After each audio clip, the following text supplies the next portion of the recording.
to do scrotal ultrasound. For this exam, we use a linear probe, again, great for viewing superficial structures. We set the settings on small parts or scrotal ultrasound, depending on your ultrasound machine. And you want to drape the scrotum so that only the scrotum is exposed. And you start on one side. You do want to view both.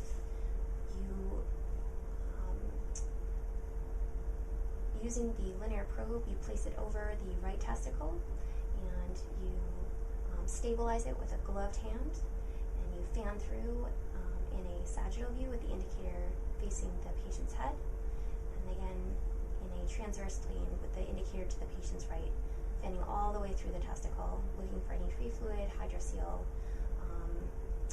or mass abnormality, whatever you're looking for.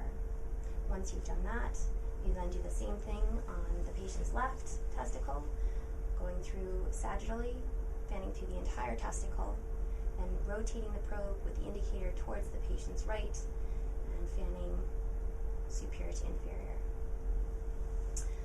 In order to look for torsion or signs of torsion, you do the same thing. You sandwich the testicle between the probe and your gloved hand, stabilizing it, and you want to hold that very still, putting color Doppler on the testicle and finding an artery that lights up and is consistent. When you get that artery, you then put pulse Doppler over the artery and you measure resistive index. You then go over to the left testicle and do the same thing. Find an artery that lights up on color Doppler, place pulse Doppler over that artery, and measure the resistive index on that side. And you compare the two. That's pretty much the extent of the exam.